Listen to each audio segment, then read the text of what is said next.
What would you do if your parents sold everything you built, then erased you with a voicemail?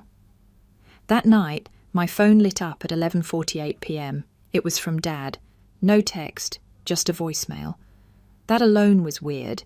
He hated leaving voice messages. I had this sinking feeling in my chest before I even hit play. Then his voice came through, cold and calculated. "Genevieve, we've made a decision. Effective immediately, you're no longer part of Blair Holdings. It's for the good of the company. Please respect that. There's no need to call back." I froze. I didn't cry. Not yet. I just stared at the screen, heart pounding, throat tight. Then, ping, a second notification popped up. "Mom," this time, just a text. "This wasn't easy. Hope you understand. Focus on yourself for now. Love you." They sold me out. No explanation, no warning, no meeting, just deleted. I walked to the kitchen, barefoot, the floor ice cold under my feet. Poured myself a glass of water, just to give my hands something to do. My stomach churned. I replayed the voicemail, once, then again. By the third time, I was sitting on the floor, knees to chest, still holding my phone like it might apologize, but it didn't. 2 years of no vacations, 5 years of missed birthdays, 8 years of showing up early, staying late, cleaning up everyone's mistakes, especially my little brother Theo's, and 10 years building the proprietary AI system they just sold last week to a venture group in Singapore for $6.5 million. I only knew because I had dinner with the broker 3 nights before. He'd mentioned it, thinking I was involved, thinking I was part of the win. Turns out I was just the tool that built it. And they erased the tool. You know what stings the most? Not the betrayal, not even the money. It's the fact that they didn't think I deserved a conversation. They didn't have the guts to look me in the eye and say, "You're out." They sent a message, like firing a contractor, like ending a gym membership. At 11:48 at night, I curled up on the hardwood floor, staring out the window. The city was still buzzing, neon lights flashing off rooftops, people out there living. While I sat alone, tossed aside like I never mattered. I wasn't even angry, not yet. I was just erased. And yeah, this might sound like the start of one of those revenge stories people can't stop watching on YouTube. But for me, it didn't start with revenge. It started with silence. Silence and survival. Because once you hear your own father's voice telling you that you're no longer part of the family business, something inside you just dies. The next morning, I woke up with my back sore and heart heavier than it had ever been. I opened my laptop out of instinct, like I always did. But for the first time in years, I wasn't logging into Blair Holdings' back-end system. I clicked open a folder titled G-Link Draft. It was my own project, my version of the AI system, one I never had time to finish, one they never knew existed. My hands hovered over the keyboard, and I whispered to myself, if they can erase me that easily, then I'll just make sure the next thing I build doesn't carry their name. And that's exactly what I did. I didn't sleep that night. Not because I was crying, though I did, but mostly because I couldn't stop thinking. The kind of thinking that feels like drowning. No clear answers, just wave after wave of what just happened. By 4 a.m., I was still sitting on my living room floor, the voicemail playing on a loop in my mind like some twisted lullaby. My back ached from the hardwood, my legs were cramping, but I didn't move. I just sat. I hadn't eaten since lunch. The fridge had half a carton of almond milk, 3 eggs, and a leftover salad that had turned suspicious. I opened a pack of instant ramen and stared blankly while the water boiled. I didn't even care when I dropped the seasoning packet into the sink by mistake. Do you know what it's like to give up your 20s for a dream someone else cashes out on? Because I did. I gave them all of it. Every holiday missed. Every date cancelled. Every apartment I didn't move into because I was saving for a down payment on that stupid condo Dad promised to help with once we IPO'd. And guess what? That down payment account? I checked it, gone, emptied, 4 days before they cut me off. No warning, no explanation, just a clean sweep. Not even my name on the paperwork anymore. They'd planned this. Weeks in advance. Probably even longer. I was just too loyal to notice. Too proud to imagine they could actually do it. Too blind to see they weren't building with me, they were building on me. And here's the part that gets me. Really gets me. They didn't even hate me. They didn't need to. To them it was just business. So, let me ask you something. If your own parents sold your life's work, erased your name, and took the money, would you forgive them? Would you try to fix it? Would you burn it all down, or would you walk away? I don't know. Maybe tell me in the comments, because I swear if this happened to someone else, I'd be screaming on their behalf. But when it's you, you're just numb. I spent the next day in silence, didn't answer texts, didn't open emails, just walked in circles around my tiny studio apartment, the one I never fully unpacked because I thought I'd be moving back to the city any day now, once the new expansion deal closed. Spoiler, I wasn't going anywhere. That night I found the jewellery box Mum gave me when I turned 25. Inside was the bracelet engraved, "Blood Builds Legacy." I almost laughed. Almost. I sold it the next morning for $300, paid rent, bought groceries. Didn't look back. Day 3, I walked past Blair Tower on my way to meet a freelance client.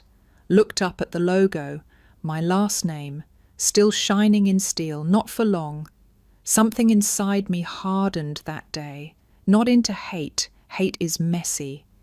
What I felt was colder, sharper, purpose. I didn't want revenge, I wanted clarity, and I wanted freedom.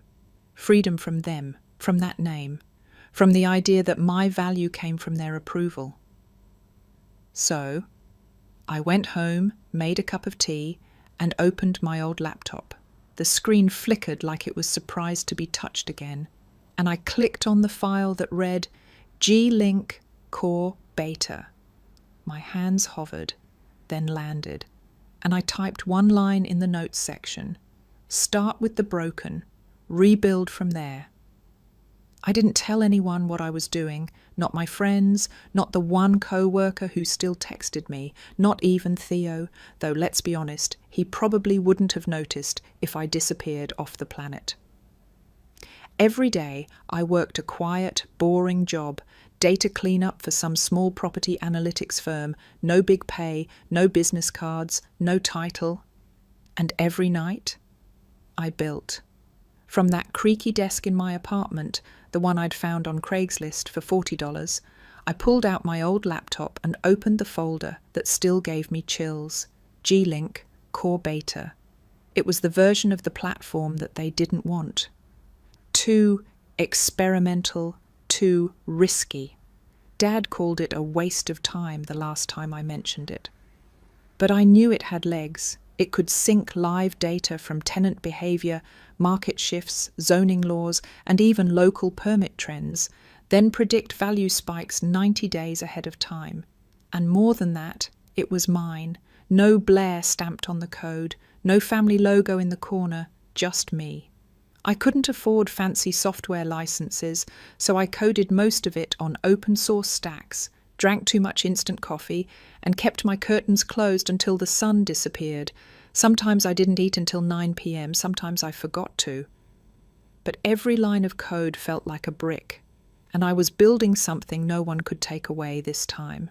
The nights were still hard, I won't lie. There were moments I'd pause mid-keystroke and wonder if I was stupid, if maybe they were right to cut me out, if I was just bitter, just replaceable.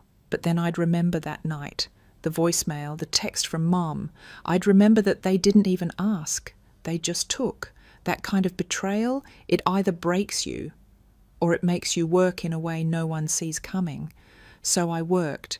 2 months in, I had a prototype. 4 months, I had a friend of a friend intro me to a small angel investor. They didn't sign anything yet, but they said one word that no one in my family had said to me in years: impressive. It wasn't much, but it was oxygen, and that was enough to keep going. By month 9, I had signed my first paid client, an underdog real estate group trying to predict suburban growth post-pandemic. By month 12, I'd made more money than I ever had at Blair Holdings.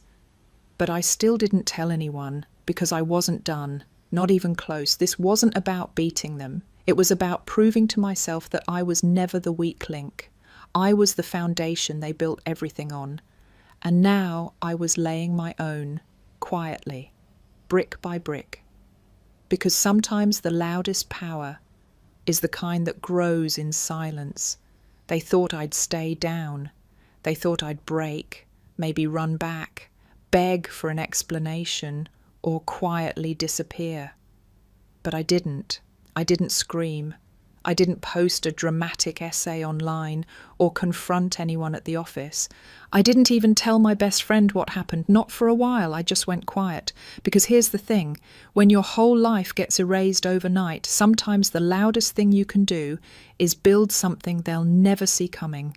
That morning, I opened the file. G-Link, Core Beta. It was messy, unfinished. Half of the code didn't even compile. But it was mine, every algorithm, every function, built from the parts of me they never noticed. I'd started it over 2 years ago, back when Dad said I was wasting time on side projects, and Mom told me to focus on the family brand, so I wrote it in secret, late at night, on my own laptop, saved on a flash drive tucked inside a fake book on my shelf. Now it was all I had. And honestly, that made it priceless. For the next 16 months, I vanished. Not physically. I still lived in the same apartment, still walked past Blair Tower every Tuesday on the way to client meetings. But I stopped being visible. Stopped attending the networking brunches, the family events, the galas I used to get dressed up for. I wore quiet clothes, tied my hair back, kept my head down. During the day, I worked contract jobs, freelance data analyst gigs, app testing, anything that paid enough for groceries and rent. At night, I built. I coded until my eyes blurred. I taught myself API integration, back-end security, UI flow. I learned how to pitch investors, how to present burn rate, how to file an LLC. And slowly, something started to grow, quietly. Like a root under frozen ground. I called it G-Link Realty OS. The idea was simple: a clean, transparent, AI-based platform for commercial real estate portfolio management. No gatekeeping, no manipulation, no legacy games. I built it for everyone who ever got shut out of the room. Week by week, I stitched it together. Sometimes I'd eat peanut butter toast at midnight, still in yesterday's clothes. Sometimes I cried over a bug that crashed the build. And sometimes I just stared at the wall and whispered, "They're not the story anymore." One night, month 9, I got a ping on LinkedIn. A woman named Claudia Ramirez, head of partnerships at a mid-size VC firm in San Diego, messaged, "I've heard whispers about G-Link. Want to talk?" My hands shook. We set a Zoom call for 3 days later. I wore a blazer over my pajama pants, set up a fake bookshelf background, and prayed the internet wouldn't cut out. 30 minutes into the pitch, Claudia leaned forward and said, "You built this alone?" I nodded. "You know this solves half the compliance problems we've been stuck on since 2020, right?" I blinked. She smiled. "I think we should keep talking." That night, I didn't celebrate. I didn't post. I didn't call anyone. I just sat on the edge of my bed, staring at the city lights, and whispered, "Not yet. It's not time to rise. Not until I've earned it." By month 12, I had 3 more interested firms. By month 15, I closed a pre-seed deal, $1.2 million in funding for a 12-month runway. And by month 16, I had my own office. It wasn't fancy, just a second-floor space above a florist's shop in downtown Boston. The carpet was old, the paint was cracked. But when I walked in and saw the name on the door, G-Link Holdings, Inc., I exhaled for the first time in over a year. I hadn't won. I hadn't gotten revenge. But I was alive, breathing, building, becoming.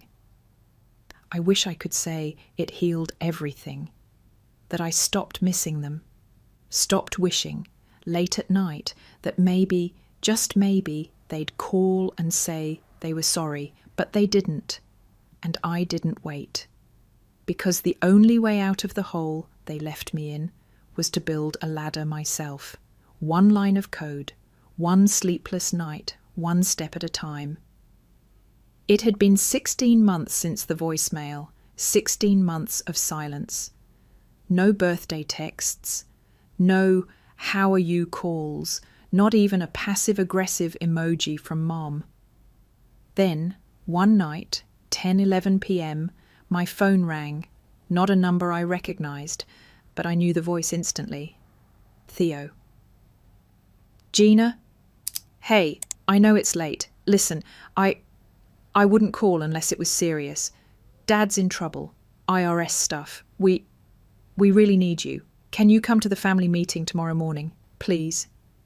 No apology, no explanation, just the same urgent, slippery tone he always used when he needed someone to bail him out. I didn't say yes, didn't say no. I just said, where? The next morning, I walked into the same conference room I used to lead budget meetings in. Everything looked exactly the same. The cold glass table, the long leather chairs, the huge framed photo of my parents shaking hands with a senator they probably bribed at some point. Only difference, everyone was already seated, and no one was smiling. Dad was at the head of the table, shoulders tight, eyes bloodshot. Mom sat beside him, perfectly dressed as always, clutching a cup of tea like it was the only thing holding her together. Theo looked thinner and twitchy. And me? I didn't say a word. I just walked to the empty chair at the far end, the one Dad once told me I wasn't ready to sit in, and I sat.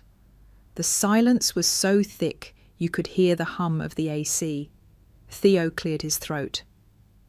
So, yeah, we've hit a situation. IRS audit. Apparently someone reported inconsistencies from a few years back. I raised an eyebrow. Few? Dad finally spoke, his voice rough.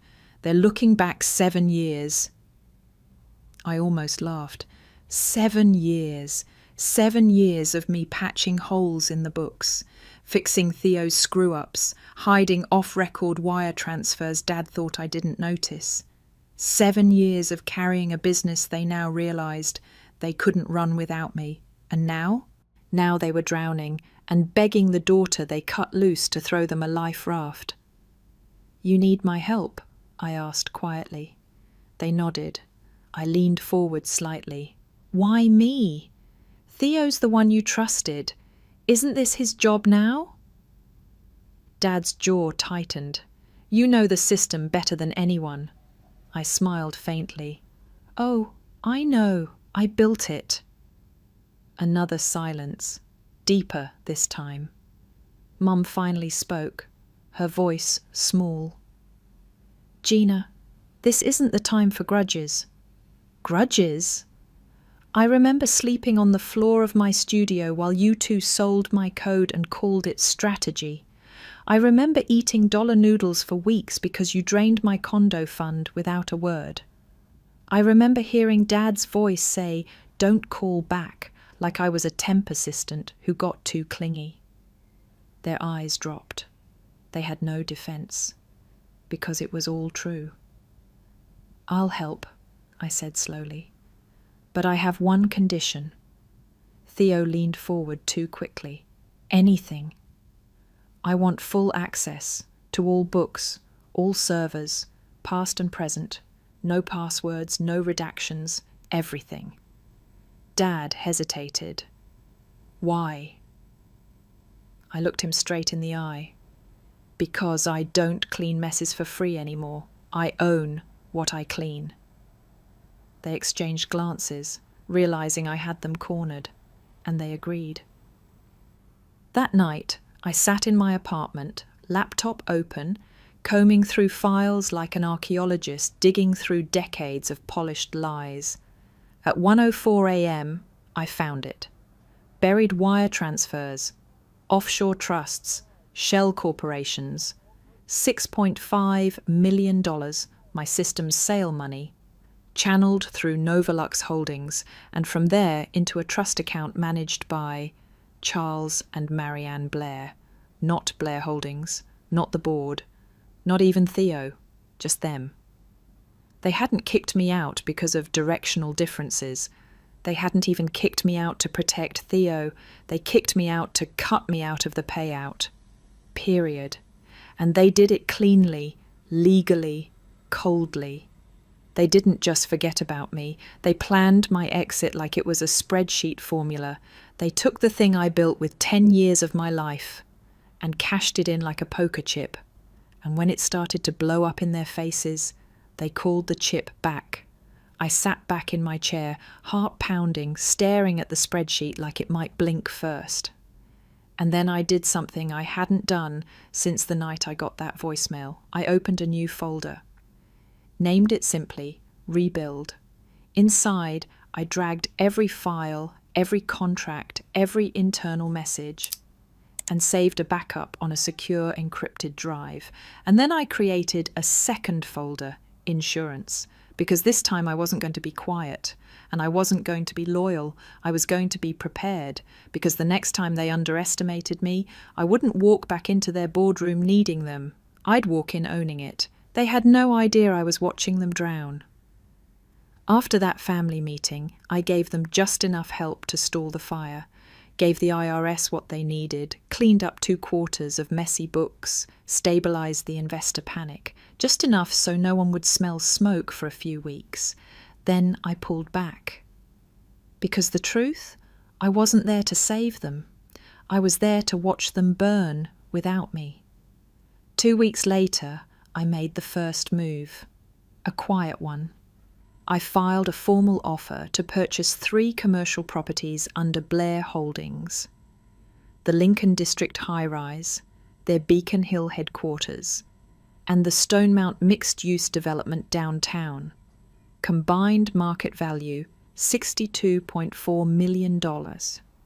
My offer, $31.8 million, all cash, immediate closing. Cutthroat? Maybe. But I knew they were desperate. The IRS had frozen their lines of credit, the audit had spooked their long-time investor, and their debt schedule was crawling toward default like a ticking clock. They needed liquidity, fast, and I had it, through G-Link Holdings, of course. Not Genevieve Blair. They wouldn't know it was me, not until it was too late. The phone call came 36 hours later. Theo again. Gina, did you know a firm called G-Link just offered to buy 3 of our major assets at like half value? I sipped my tea. I've heard of them. Smart firm. Dad's losing it. He thinks we should consider it, that if we don't, the bank steps in next quarter, but this can't be you, right? I didn't answer. Gina, please, you wouldn't do this to your own family, would you? There it was. The guilt, the same flavor of manipulation dressed in soft panic. You destroyed this family the moment you cashed in my name without telling me, I said quietly.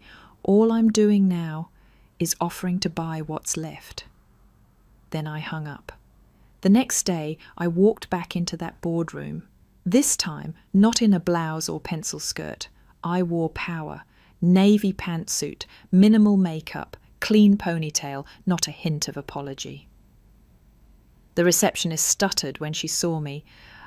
Miss Blair, are you here to see your father? No, I said, handing her a packet.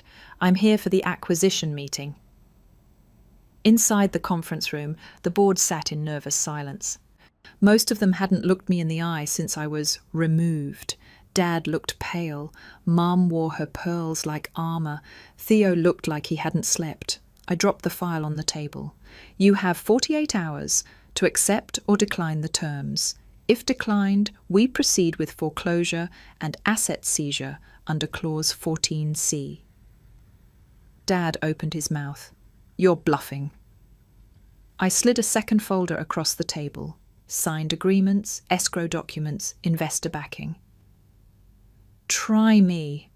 Silence. Then Theo exploded. You wouldn't do this. We're family. I turned to him.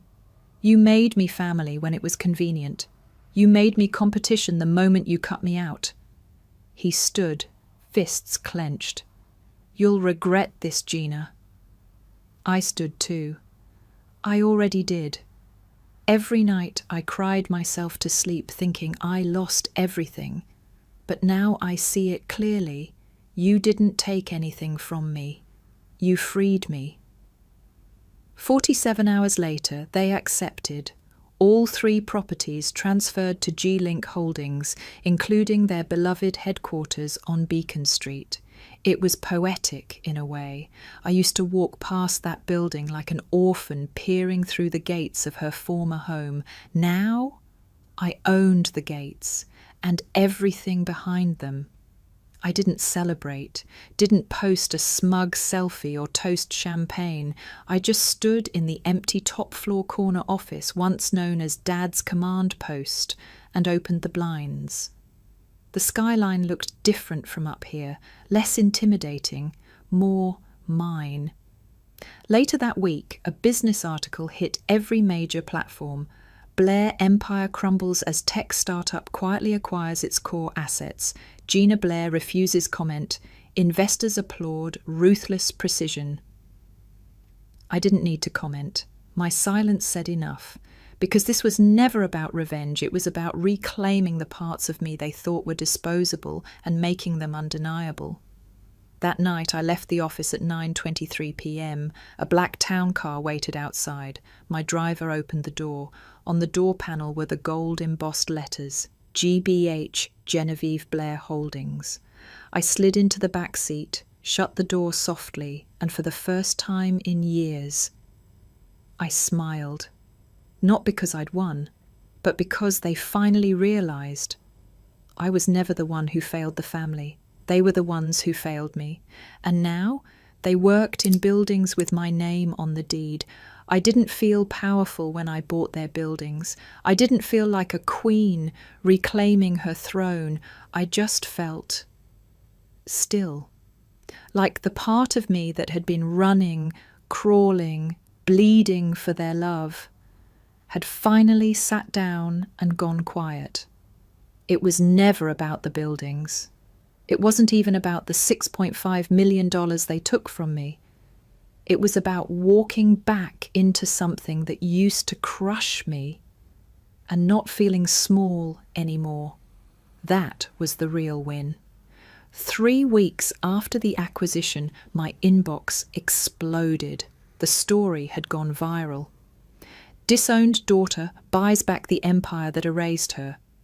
Gina Blair plays the long game and wins. Reporters called, podcasters emailed, a couple of talk shows even reached out for interviews. I said no to all of them, not because I had something to hide, but because for the first time in a long time, I didn't need to explain myself to anyone. The silence that used to hurt me now protected me. It became my boundary. Then came the text, a random number, no name, just 2 short messages. We saw the article. Your father isn't doing well. Things are falling apart. We didn't know it would end like this. It didn't need a signature. I knew it was my mother. I stared at it for a long time, not because I was tempted to reply, but because for the first time I felt nothing. No anger, no aching hope, no spark of maybe she means it, just a deep, quiet sense of peace. They had chosen their comfort over me. They had chosen silence when I needed them to speak. And now that everything was burning, they wanted me to feel it with them. No, I wasn't theirs anymore. Instead, I spent that evening finalizing something that mattered. something mine. I called it the Rebuild Initiative, a private non-profit fund designed to support young women in business who'd been pushed out, talked over, cut off, or like me, erased by the very people who were supposed to believe in them. It wasn't just about money, it was mentorship, training, emotional support, exit plans for women in toxic family businesses who needed to get out and start over. I funded it with 8% of G-Link Holdings' quarterly profit, and I didn't put my family's name on it. The launch event was small, just 80 people, investors, founders, friends who had quietly stood by me when things were ugly and unspoken. I stood at the podium in a black suit with no jewellery, hair back, hands steady, no teleprompter, no script, just my story.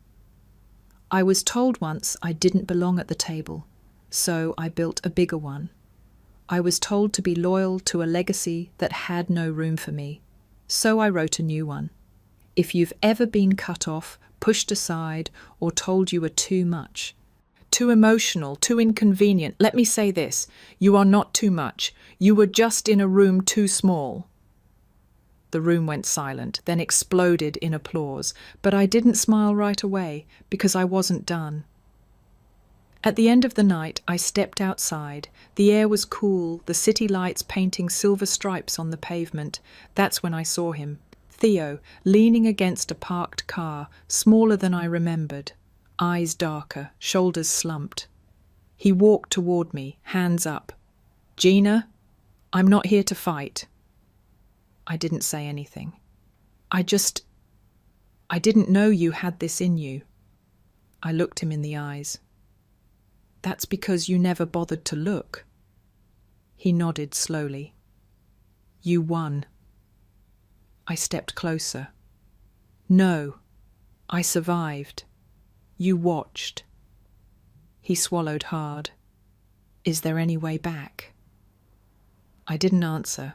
I just walked past him, into the car waiting to take me home. Because sometimes silence isn't a wound, it's a boundary. I keep that voicemail from my father, the one where he said, "Don't call back." Not because I'm still angry, but because it reminds me of something most people learn too late. Sometimes being counted out is the best thing that can ever happen to you. It forces you to count yourself back in, not for them, but for you. These days, I don't think about revenge. I think about growth, grace, quiet power. I walk into rooms that used to shut me out, and people ask for my opinion. I mentor women who think they've run out of options because someone once made me believe I didn't have any.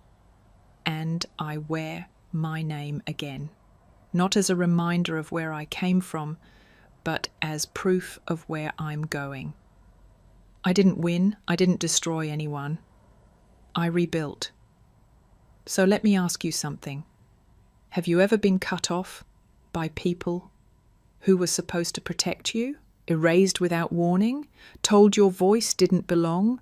What did you do? Did you fight to get back in? Or did you, like me, decide to build your own door? Tell me in the comments, because someone out there is feeling exactly how I once did, and maybe your story will help them breathe again.